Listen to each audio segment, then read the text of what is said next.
Today is May 11th, 2004. My name is Monica Kozlowski of Senator Lugar's office.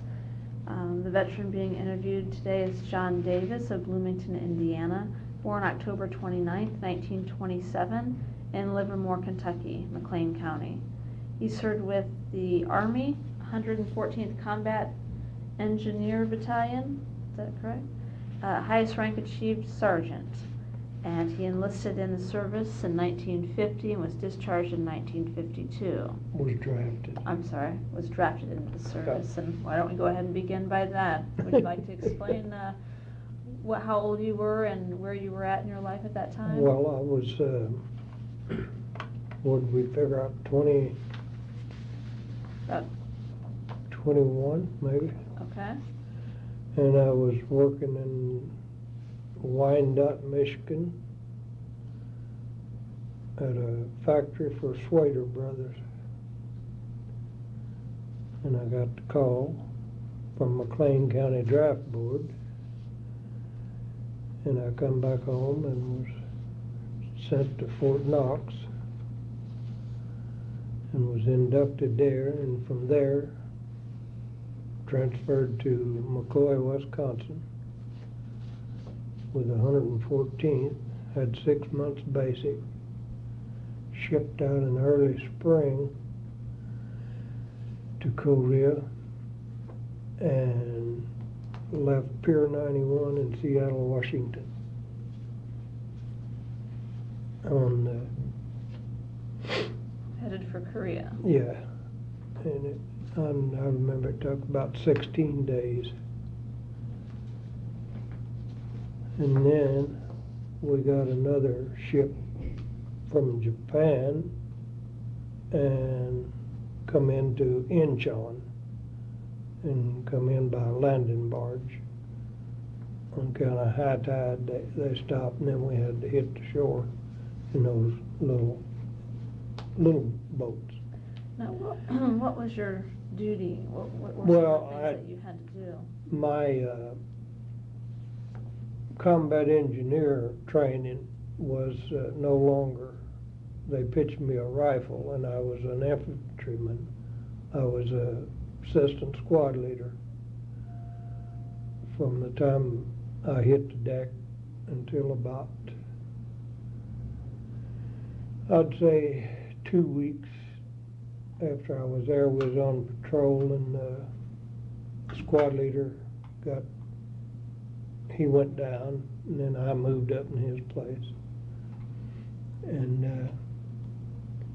I was sergeant all the rest of the time till I got out. And it was just one battle right after the other every day from there on. I was online probably 6 months of hard fighting until I got hit. I picked up some mortar shrapnel, and I got a reprofile from that and went on back to an ordnance outfit and constructed Quonset huts and places for them to work on heavy equipment. And spent the rest of my time there until I got out, and then I was sent to Fort Ord, California, and finished up my stay there until I was discharged. Now, what were some of the conditions like there in Korea? Well, it was just hard fighting every day through rice paddies. And I know I went one time, they said they was going to bring us up some clean clothes and socks and stuff. So I took my shoes off the first time in about, I'm going to say probably about 5 or 6 weeks. And there was no socks. It was just the top rim of them is all I had left. Hmm. So we'd go on patrol and lose a bunch of guys, and well, we'd wipe out a few, but it seemed to me like we didn't accomplish anything because there's millions of them. And that's just what it was like. It was getting to take ridges, and our big ridge was 177, which is 117 meters high. So it took us 3 days working up fingers and draws, and we dug in and spent the night at the base of it. And the next morning we jumped off, and they said there'd been, I think, 3 companies tried, and all of them failed. So we had this real gung-ho sergeant that had a trick. And we got almost to the top where they was expecting them to show up, and they would strafe and bomb, and even Navy ships would blow the top of this ridge, and it'd be smoking, and you'd swear there couldn't be nothing alive up there. And then, whenever you get almost to the crest, they'd be crawling over dead bodies and everything, getting up to where they had these little hand grenades like bowling balls, bowling pins, with strings on them, and each one of them had a ring on their finger, and the string was hooked to the pin, and they could throw 10 of those, and they wasn't as powerful as our grenades, but there was enough to harass you and give you a fit. So anyhow, we got almost to the point where he thought that it was going to happen. And then he said, "Sling arms." And we didn't know what to do. So we just put our guns over our shoulder, strapped them on our back. He said, "Now take those 2 grenades you got in your backpack gear and pull a pin on each one of them." And that's what we did. We pulled the pins out and held the triggers down, got up there, and sure enough, here they come. The first one come over. He said, "Start throwing." And we blasted them right back, and we'd already had orders to make sure to get them that far, or they'd roll back and get us. And we would lob them over, and then some of them would go over the ridge and then roll back down in on them. And by that time, each one of us had 2, and then we grabbed our weapons in and fixed bayonets and went on in and finished the job. But that ditch to start with was probably 5 foot deep. And they dig a ridge all the way around the top of that mountain.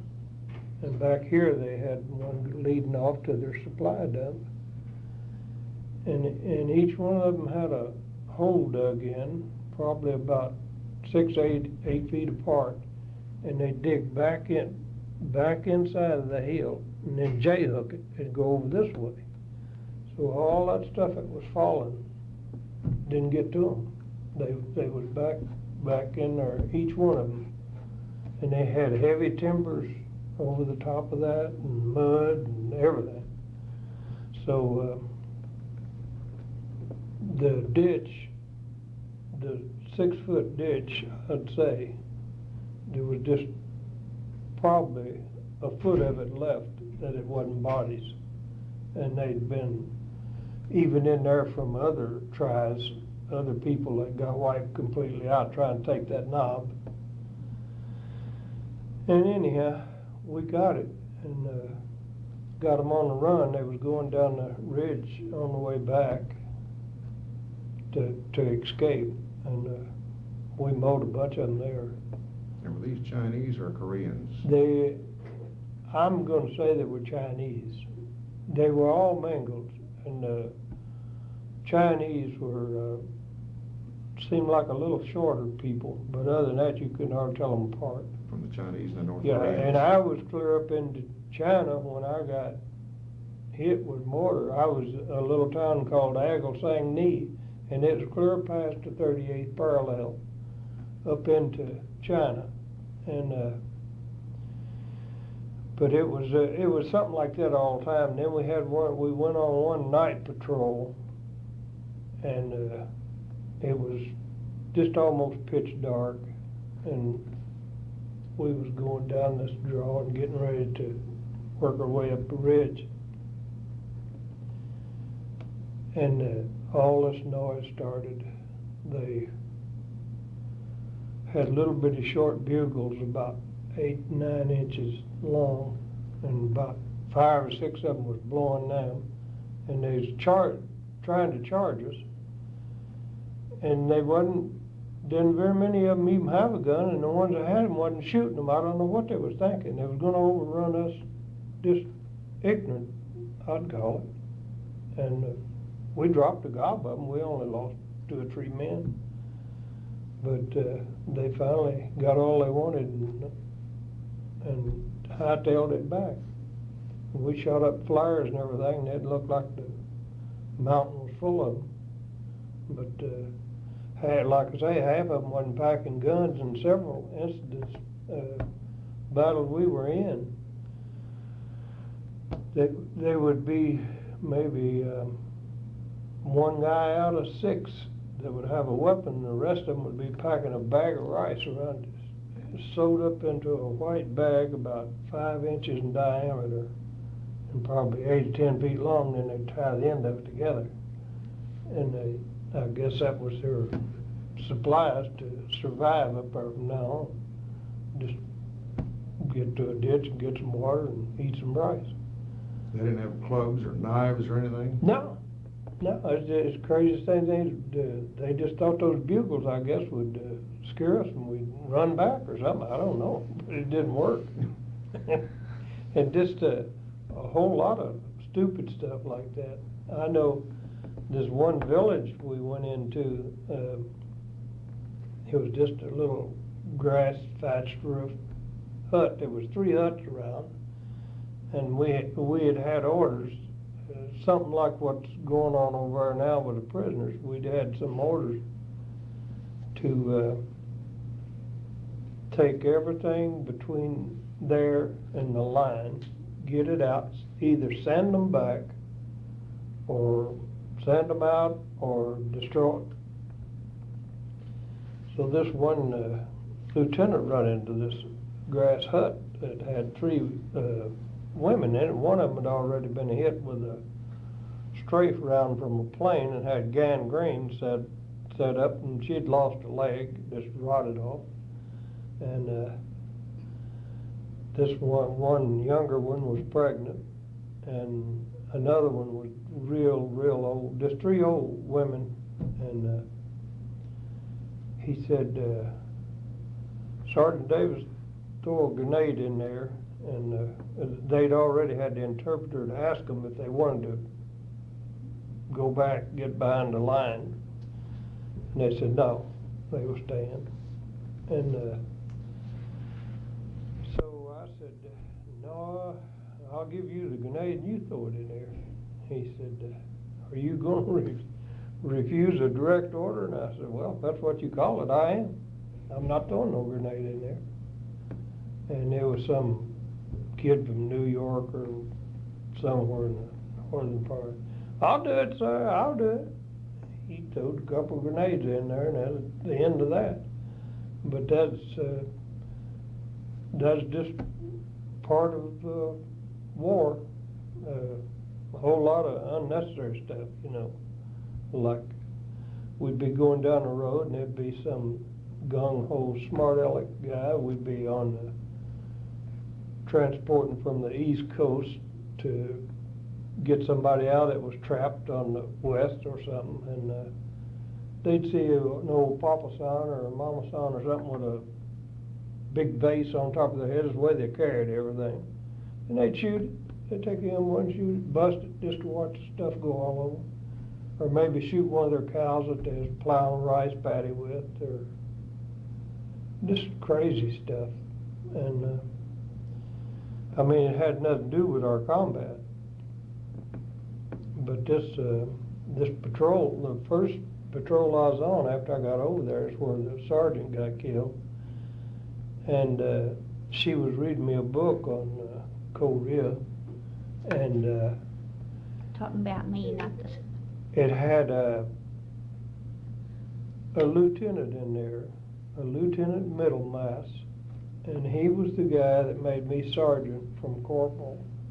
And I never was so shocked at just a little inch pocketbook. But we was going on this patrol, and we come up to an old country road that looked just like a picnic. And there was a creek bed going up through here and a little bridge going across it. And sitting out on the right-hand side, this old Papa's on sitting there with all squatted down, had this white beard down to here. The interpreter asked him if there'd been any enemy around there recently, or had he seen any. He said they'd been sayonara for several days. I don't know, hadn't seen nothing. So we crossed the bridge, and they waited till the whole platoon got across that bridge and started down that road and got all down through there. And I was pretty near, I wasn't in the back, but pretty near the back. And they waited till everybody got down here, because we was thinking about going out here, but there was a big ridge up here, and I could see some fresh clay up there, and I told Sergeant Deckard, I said, man, that hill don't look right. And it was right, I mean, that we'd sit and duck for. He said, it'd be all right. So we was just walking along the road. Nobody ever thought about looking up. But the leaves had just come on the tree, and they had this one guy planted this little piece from the bridge in the top of this tree. And whenever we all got up in there, that was when he fired the shot, he got Deckard right through the top of the head, which was my squad leader, and I was 9 men back. And after that shot was fired, that whole hill come alive, and I think we lost 18 guys. And this middlemass hollered for me, said, Sergeant Davis, take over. So we hit the creek bed and would raise up and fire a few rounds every once in a while. And then I had a walkie-talkie, and I called the lieutenant and told him that we couldn't move. Every time we'd stick up, somebody'd go down. So then he in turn called in some tank report, and we hovered down there until the tanks arrived, and they started throwing the big stuff in on them, and got them pinned down to where we could advance and move around. And we worked our way around and got behind this ridge, and then we pulled all the rest of our troops out, and middlemass come riding back up on a tank, just a screaming and hollering and shooting at them. And he'd done been hit about 4 times, I think, and he was supposed to be in the hospital then. He slipped off and got a ride and come back up there. So he liked it, but I didn't. And it was just something like that all the time I was over there. And a lot of people don't realize when you hit the bank like that, that little pack on your back is it. And I'm sure these guys, like over there now, at night they come back and, maybe go in a squad tent or something. Mm-hmm. But we was out there, rain or shine or what have you, just dig in at night and roll up in your poncho and your wool blanket, and that was it. We threw maybe the pup tents and stuff like that, and the overcoats. As the weather would warm up, we'd shock them, throw them away, couldn't pack it. But I don't know, it was something like that about every day I was over there. And then when I got back in the back, I felt like I was home. And those guys was griping, wanting to go on R&R. I said, well, take my place. I got one coming up. I'm not going. I'm going to wait till I get out of here. So they couldn't believe it. And we had tents with floors in them, and a cot, and a little warm-bellied stove to make cocoa on, and all kinds of stuff. It was great. And I spent the rest of my time back there, and I got out. And I just got compensated for some hearing loss about 2 months ago from artillery income and outgo. It's got my ears all messed up, but I hadn't collected or done nothing with any of my benefits until then. I found out that I was eligible if I wanted to go to the Veterans Affairs office and get signed in. So I go to the VA hospital now, and I know. We're up Indianapolis? Yeah, I ride the bus up. I can't see to drive much. But I call a number and they come and meet us at Hardee's and Waffle House at 7:30, and we go up. So I've had 2 or 3 operations, 2 on my eyes and several. But it's pretty nice, and I think they do a good job up there. A lot of people kick it saying it's just a training aid for interns, but they do some good work. What is your percent of disability? I do always very little, 10%, I think. Okay. Yeah. So when you were discharged, did you go into carpentry at that point?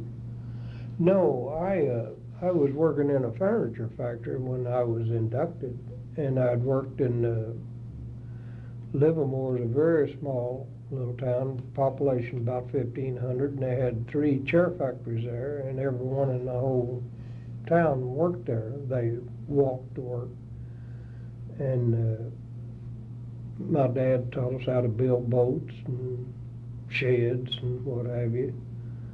So whenever I went in the military and they was doing this research, well, they had that on my MOS, that I was suitable for a carpenter. And I'd worked in those furniture factories and everything. And that's how, just as soon as I got hit, that's where they looked on the paper somewhere or another and sent me back there, and I could see where they needed me. Those guys none of them know nothing about putting one of those Quonset huts up. And I did a good job back there. We built several of them with the help of the other troops. But it was interesting too. I felt safe. I just felt like I was out of here when I got back there. Just as good as being home. Didn't have to worry about getting shot at every day. But that's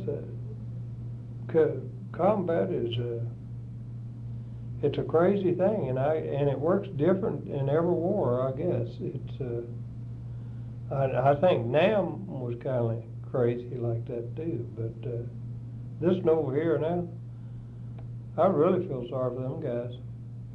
All they can do is just drive down that road and get blowed up by highway bombs. Don't know who's doing it, where they're at, or nothing. Just push a garage door opener or a remote or something and blast them. I'd hate to be in that one. But at least we had something to go for. We had an assignment to take a hill, and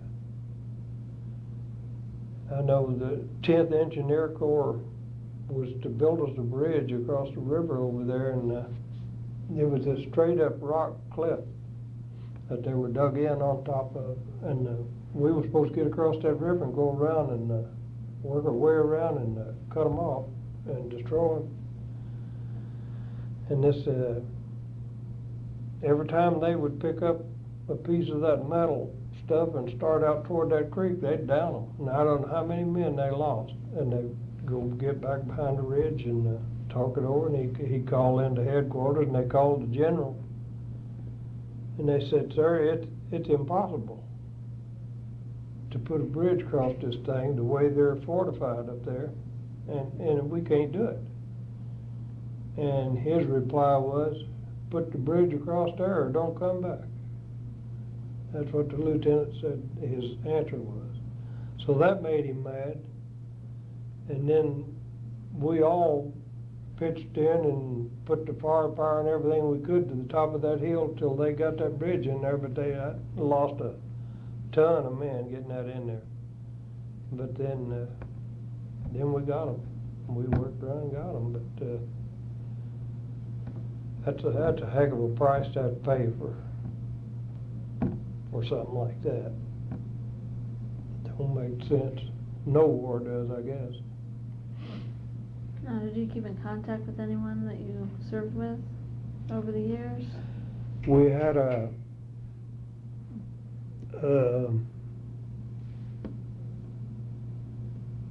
50-year reunion at Fort McCoy where we took basic. Just That's up in Wisconsin. yeah, it was 3 years ago, and I hadn't seen any of them, and I got this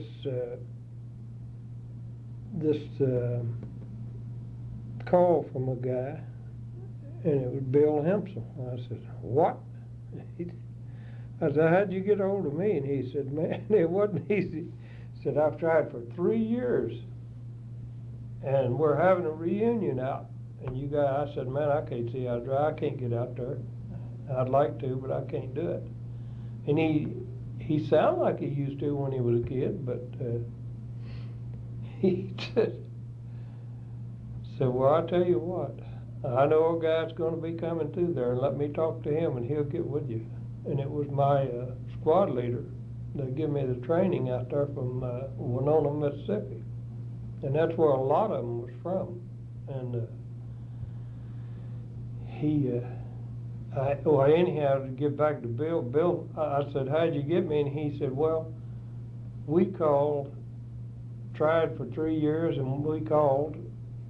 I remember one night we was in a bar, and something about Livermore, Kentucky come up and said, everybody said you was from Ohio. I said, well, no, I worked in Ohio after I got out.